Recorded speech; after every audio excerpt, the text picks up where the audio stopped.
আজকে আমরা বানিয়েছি ভাইরাল পটেটো চিপস। এটা বানাতে গেলে তোমাকে দুটো আলু নিয়ে ভালোভাবে ছালিয়ে নিতে হবে।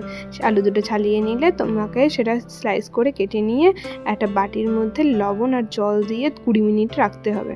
সময় হয়ে গেলেই জলগুলোকে ফেলে দিয়ে ভালোভাবে জিনিসটাকে ড্রাই আউট হতে দিতে হবে। এরপরে একটা কড়াই নেবে, তারপরে কড়াইয়ের মধ্যে তেল নিয়ে সেটাকে গরম করে নেবে। গরম তেলের মধ্যে সেই স্লাইস করে রাখা পটেটোগুলোকে একটার পর একটা ছেড়ে দেবে।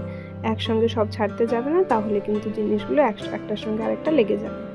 ভালোভাবে এপাট ওপাট করে ভেজে নিয়ে যখন জিনিসটা লাল হয়ে যাবে তখন আস্তে করে সেগুলো নামিয়ে নিই।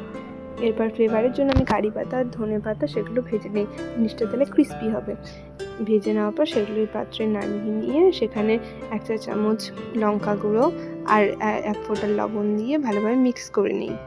এরপরে আমি একটু গোলমরিচের গুঁড়ো দিয়ে দিই, একটু ম্যাগি মশলা দিয়ে দিই আর দিয়ে দিই একটা লেবু কেটে লেবুর রস।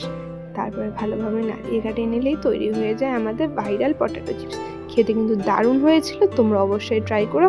আর তোমরা ট্রাই করে জানিও তোমাদের কেমন লাগলো। লাইক, শেয়ার, কমেন্ট আর সাবস্ক্রাইব।